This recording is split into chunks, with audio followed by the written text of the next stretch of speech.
do when you are feeling blah? You're just not great, you're not bad, you're just stuck in a relationship rut.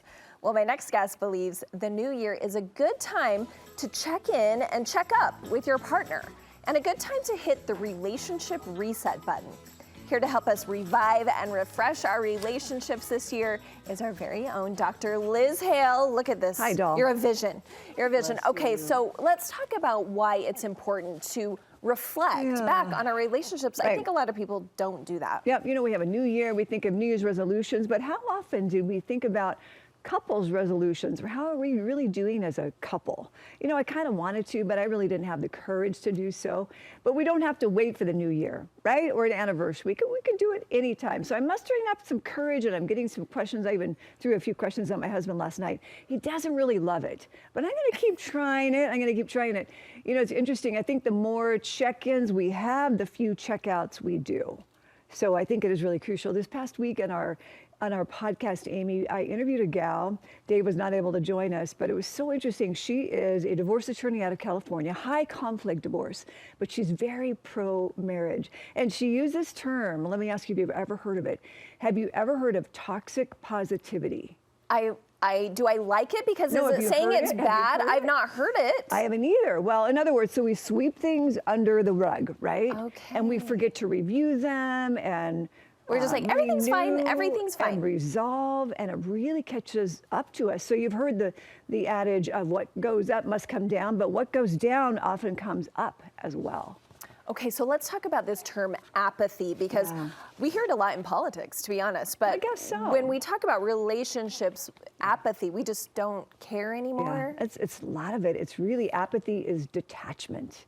And it's really even a feeling of isolation. And we've got 3 categories. Okay, so the first one we're talking about, there's types of apathy. So the first one is emotional apathy. Yeah, emotional. In other words, you know, the caring is there, but the feelings have dulled. We're just going through the motions. We hear that a lot, I think. Yep. And physical. Yeah, you know, it's so sad when we let that physical touch go by the wayside, because as soon as we do, then the emotional goes by the wayside. So I think we always have to have that consistent touch with each other. I think there's just no other substitute for it. And it's all kind of linked, it sounds like. It is all linked. It's just hard to maintain a strong connection without it. And mental is the last one. Yeah, you know, we see spending energy on our partners, on our marriage, what's important to us. We stop being thoughtful. Okay, it's sad to hear those 3 things, but I think we've all seen them before, felt them before. And there's such good news about how to conquer them. Yeah, and this one, I don't know why I wouldn't think about this when it comes to relationships, but you say physical activity makes a big difference. It's so funny, isn't it? You know, anytime that I am struggling in marriage, I'm a little irritated with my husband, it's kind of like, oh my gosh, when was the last time I went for a walk? And usually I have let that go by the wayside, but when I go for a walk, I don't walk for my bum as much as for my brain. I come back so much happier and in just a much better mood, and I can see him clearly instead of just fraught with like, oh, the negative. Well, I love that, because we think about physical activity. We talk about it all the time for our mental health. Sure. You don't think about that mental health then affects your relationships. Of course it does, right? A healthy we is made up of 2 healthy me's. And all I can do is control myself. So when I boost that serotonin and dopamine, I'm just a much better partner. Trust me. Okay, of course we all want to rebuild emotional connection when it has kind of gone by the wayside, but how do we do that? We do. You know, I think even starting really small, I think it's even the please and the thank you and a compliment, an expression of gratitude, a sincere apology, even starting to hold hands again or just brushing up against each other as you pass by. And I think this opportunity of just really listening to each other, taking turns being the speaker and the listener. And one of my favorite couples, the Coles out of Seattle, they really run the Love Lab now for Gottmans, and they do intensive marital therapy. And he said to me just the other day on a podcast, 3 magic words is when you're the listener is, that makes sense to your partner.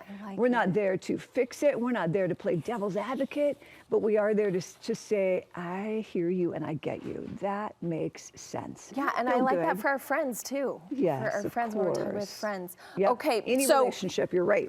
routines. You're saying break out of those routines. Oh, yeah. You know, routines can be so comforting, but they can also really be monotonous. So when you have a partner who says, I really want to try a new restaurant, or I want to try that new hike, just say yes.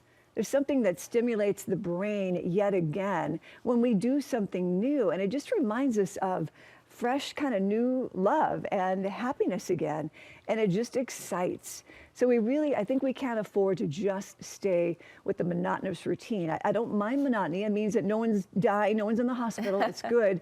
But I think we also need to allow ourselves to do something new. Yeah, and this time of year is a good time to maybe rev that up. And also, we've talked about it today on the show a few times, setting goals for things. But you're saying do it together. Oh, definitely. You know, a couple just last night, they've been married for a long time, and they really had let apathy set in. And by the end of this 2-hour session, she said something really that kind of excited him. She goes, you know what I would really love?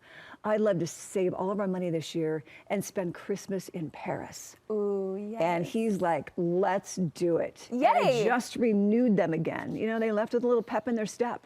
And I know they're going to make it happen because she's quite a doer and she's quite a travel agent of her own. So I thought that was wonderful. Yes, and that accomplishes a couple of the things you've said, like switch things up, set that goal. Reignite the passion, right? And these are things that you talk about, you mentioned on your podcast. Yes. You know, I think the podcast is just so fun, and you can find it where you find all podcasts. It's Stronger Marriage Connection.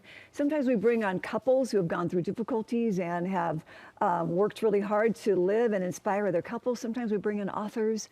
I've just enjoyed it. It's really teaching me, and I hope it's very helpful to those who are tuning in. Well, if it's anything like what you shared today, I'm sure it will be. Thank you so much, Liz, for getting us in gear. Yeah. We Happy will New Year. link you on to Liz from the Studio 5 website for an easy connection point.